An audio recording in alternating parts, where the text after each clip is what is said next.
Kepala klan Bai Hao Tang, tiba-tiba mengangkat pandangannya. Dan niat membunuh di matanya berangsur-angsur semakin kuat saat dia melihat Xiao Xuan. Xiao Xuan, apakah kamu yang membunuh Bairong? Xiao Xuan menatap Bai Hao Tang sambil tersenyum. Dia pun menjawab, kata membunuh tidaklah tepat. Bairong adalah pembunuhnya, dan aku hanya membalasnya. Wajah Bai Hao Tang semakin gelap saat dia menatap Xiao Xuan. Origin ki dalam tubuhnya hampir meledak. Jadi kamu mengakuinya? Xiao Xuan menjawab sambil tersenyum. Jadi, kamu tidak bermaksud menyangkal kenyataan bahwa orangmu menyerang terlebih dahulu? Wajah Bai Hao Tang sedikit berkedut, dan dia langsung mendengus dingin. Sosoknya tiba-tiba melesat ke arah Xiao Xuan. Ruang di depan Xiao Xuan dengan cepat terdistorsi, dan sebuah telapak tangan menghantam serangan Bai Hao Tang. Ketika kedua serangan itu bertabrakan, Bai Hao Tang mundur dengan ekspresi muram, dan sosok Xiao Yuheng muncul di langit di atas kota Xiao. Melihat pemandangan ini di langit, kegaduhan segera terdengar di kota. Hanya dalam beberapa saat, ketua klan besar yang jarang terlihat pada hari-hari biasa telah muncul di langit di atas kota Xiao. Sungguh mengejutkan. Kita sudah lama tidak bertemu. Kenapa Patriark Bai begitu marah saat kita bertemu? Xiao Yuheng menarik tangannya dan menatap orang di seberangnya sambil tersenyum. Matanya tampak tenang. Jangan banyak omong kosong. Xiao Yuheng, kamu juga baru saja mendengarnya. Pencuri ini secara pribadi telah mengakui bahwa dia telah membunuh Bairong. Bahkan putraku telah meninggal di tangan Xiaoyan. Hari ini, tidak peduli seberapa banyak kamu berdebat, kamu harus menyerahkan kedua orang ini. Tatapan Bai Hao Tang menyapu Xiao Yuheng dan menatap Xiao Xuan di belakangnya. Xiao Xuan sedikit mengernyit, dan setelah merenung sejenak, dia berkata, Patriark Bai, meskipun aku tidak tahu seluk-beluk masalah ini, aku tahu satu hal. Wilayah tengah sangat luas, dan tidak dapat dihindari bahwa anggota klan akan terluka saat mereka keluar. Jika kau ingin kepala papilium dalam klan Xiao membayar nyawa seorang tetua klan Baimu, hanya karena beberapa patah kata darimu, bukankah itu terlalu berlebihan? Ekspresi Bai Hao Tang langsung berubah saat mendengar kata-kata itu. Pikirannya menjadi sedikit serius. Dia tidak tahu bahwa orang di balik Xiao Yuheng sebenarnya memiliki identitas seperti itu. Sebagai pemimpin klan Bai, dia tentu tahu beberapa informasi tentang klan Xiao. Karena bertanggung jawab atas kabinet dalam, statusnya tidak jauh lebih rendah dari pemimpin klan. Jika ada yang ingin menyentuhnya, seluruh klan Xiao tidak akan membiarkan masalah itu begitu saja. Setelah ragu-ragu cukup lama, Bai Hao Tang hanya bisa mengertakkan giginya dan mengalihkan pandangannya ke arah Xiaoyan. Aku bisa menganggap masalah Bairong sebagai akibat dari ketidakmampuannya dibandingkan orang lain. Namun, kau harus menyerahkan Xiaoyan.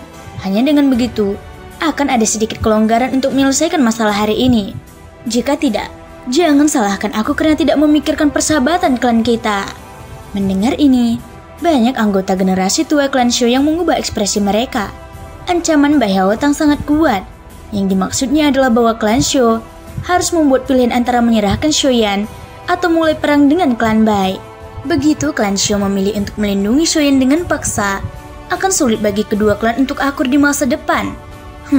Apakah Patriark Bai berpikir bahwa tidak ada seorang pun di klan Xiao yang dapat menandinginya? Xiao Yuheng mencibir. Saat sosoknya melintas, Xiao Xuan dan Xiao Yuhewa muncul di sampingnya.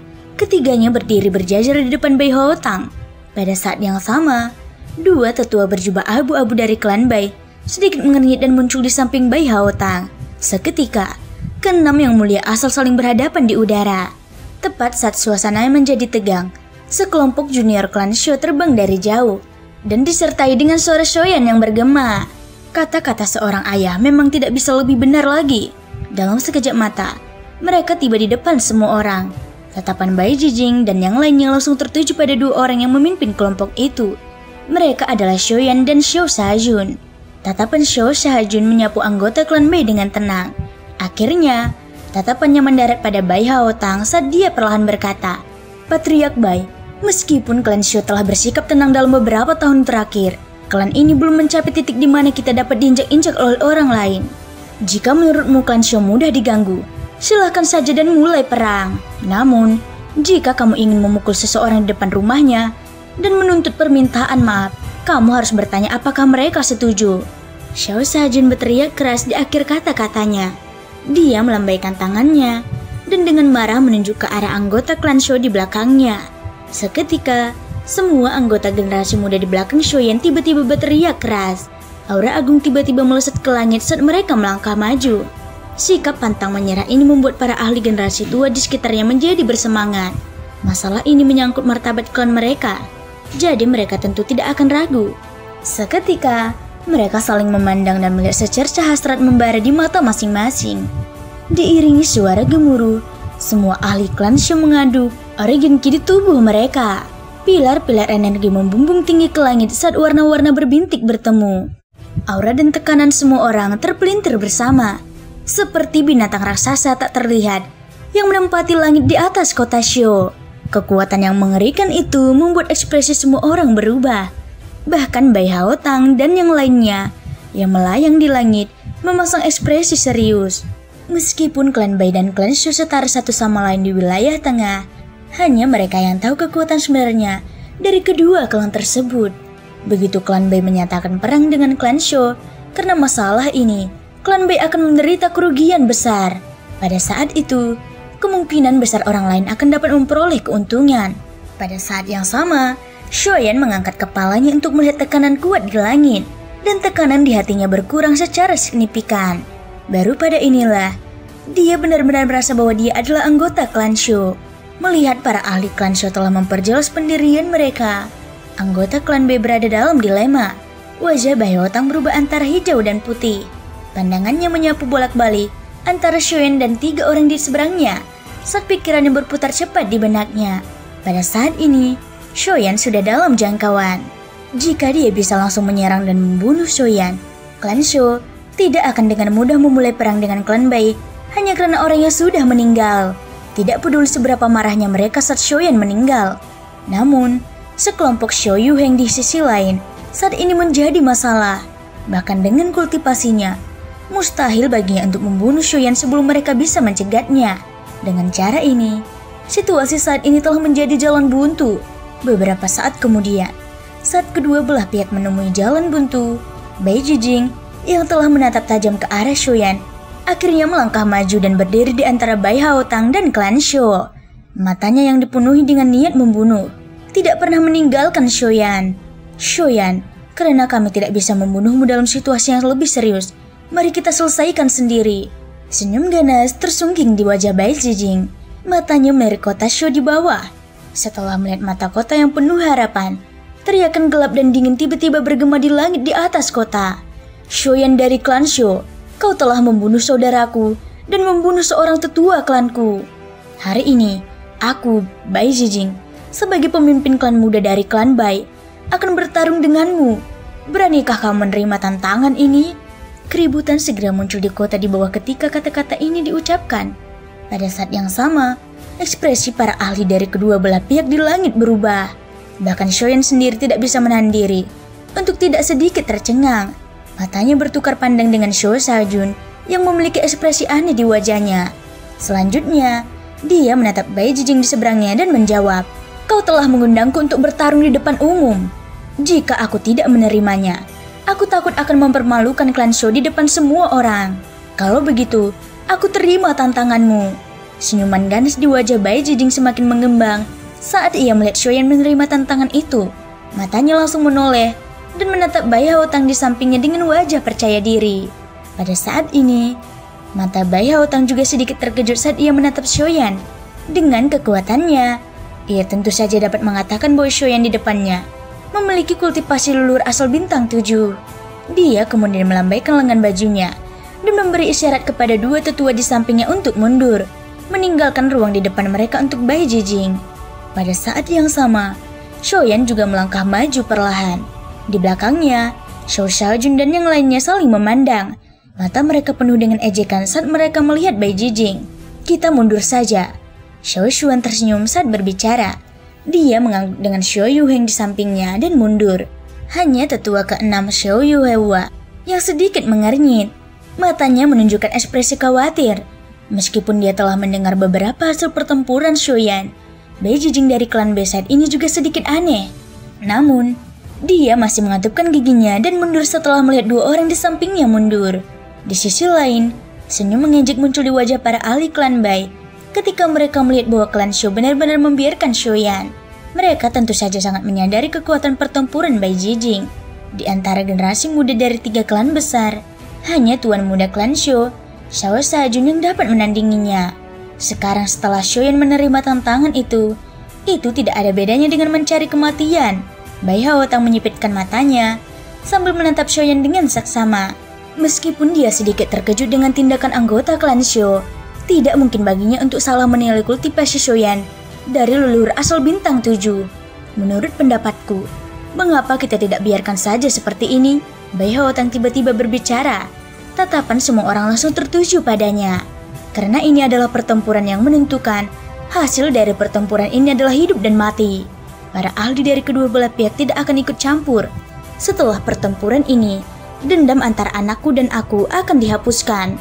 Para anggota klan Shou saling memandang dengan cemas. Shou Yuheng membuka mulutnya sedikit, mendesah pelan dan menjawab dengan dingin. Karena kamu bersikeras, maka lakukanlah sesukamu. Bai Haotang dan Bai Jijing saling berpandangan. Mereka berdua melihat tatapan dingin di mata masing-masing. Bai Jijing berbalik dan menatap Shoyan lagi. Niat membunuh terpancar di matanya. Shoyan, kamu cukup beruntung untuk bertahan hidup berkali-kali. Hari ini, aku ingin melihat siapa yang bisa menyelamatkanmu. Mengenai hal ini, Shoyan tidak berkomentar. Dia melambaikan tangannya dengan ganas, dan penguasa Shuan yang besar mendarat di tangannya. Ujung penguasa Shuan berputar sedikit, dan api yang berkobar segera naik. Bai Jijing tanpa sadar tertawa terbahak-bahak saat melihat Shoyan mengeluarkan senjata tanpa ragu-ragu. Ia teringat bagaimana Shoyan dikejar-kejarnya seperti anjing yang kehilangan rumahnya di hutan beringin api saat itu. Shoyan dikejar-kejarnya hingga ia tidak mampu membalas. Pada akhirnya, Shoyan hanya mengandalkan beberapa trik untuk melarikan diri. Sekarang setelah mereka berdua berhadapan langsung, hati Bai Jijing sepenuhnya yakin bahwa ia dapat membunuh Shoyan. Dengan gerakan memutar pergelangan tangannya, sebuah busur panjang berwarna biru segera muncul di tangannya. Saat dia mengayunkannya, Origin Ki mengalir melalui meridian di tubuhnya, dan tekanan tirani dengan cepat keluar dari tubuh Bai Jijing. Xiao Shajun dan yang lainnya di belakang mengangkat alis mereka saat merasakan aura ini.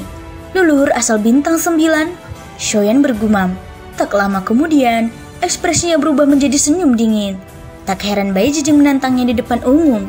Ternyata dia telah mengalami beberapa pertemuan ajaib dalam waktu kurang dari setengah tahun.